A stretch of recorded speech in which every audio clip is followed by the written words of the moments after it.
Hi, I'm Cody Clancy, and for those of you that don't know, I was in the Bradenton Herald for being sexually assaulted by a staff member of the rehab I am in, the Throne of Grace Ministries Life Pro Center, and it's located in Bradenton, Florida. There was things I left out of it because the ministry was handling the situation properly, but things have now changed, and I'd like to share a little more. For those of you that don't know, he called me into his room. Christopher Justice was the person who did it.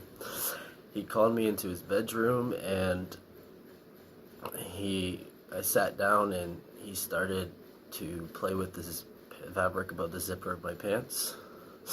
He was also watching pornography on his phone.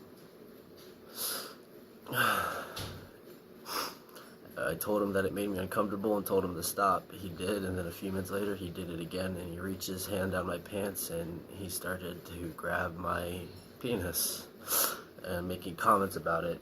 I told him to stop again and moved away and pulled his hand out of my pants, and he told me to leave. But the next day he was bonded out for $3,500 the day after his arrest, which was the following day, so 2 days later after the incident, and it was by the very pastor of this program. And she has been harassing me, treating me rudely and differently than the other members of our program, and taking his side. She has been trying to force our cook to sign a report in his defense, and he refuses. She has been trying to drug test me and question me about different things and accuse me of setting him up and trying to kick me out of the program and put me on the streets to where I'll be homeless again. I am a recovering heroin and methamphetamine addict, and I know if I'm on the streets, I will use again. When you're out on the streets, there's nothing that makes you happy. Nothing looks brighter. When you're on drugs, it makes you think about everything but. I have overdosed 6 times, and I guarantee if she keeps up with this and I end up where I was, it'll happen a 7th time. And that scares me because I don't want to use again. But I know that's my only option when I go out there. People are going to say it's a choice. Yes, it's a choice, but when you have nothing else to look forward to, your choice is to do the one thing that makes you feel happy. And she has now she has tried to drug test me. There is somebody accusing me of watching pornography, and I showed them that I was just watching a YouTube video and it had audio from a meme. There's somebody who's accused me of taking sexual photos in the room, but the flash was the front camera of my Snapchat, and I showed them timestamps of the photos. I admitted that I had THC in my system from when this staff member bought me a marijuana THC dab cart, the vape pens with THC in it, the day of the incident, and had me smoke it and kept telling me to hit it. I suppose it was to think I would be so high I would let him do what he was planning to do. But I just wanted to make it known to everybody that things have not gotten better.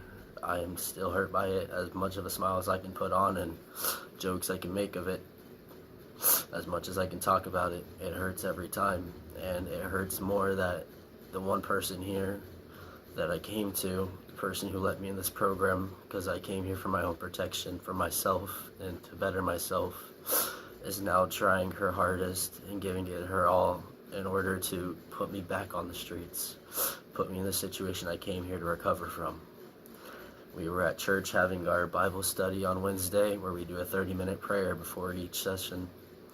She prayed, and she told the Lord that she knows what he knows what she's talking about first, then proceeded to indirectly call me an evil spirit and have him remove me from this house and reveal the truth, accusing me of lying about the entire situation. There is a half-gram methamphetamine rock found in his sock, and she is saying that it was planted into his sock when he was sleeping, when he sleeps behind a locked door, that they took his sock off and put it in there and then put it back on him in his sleep. She has also been overheard calling me a liar.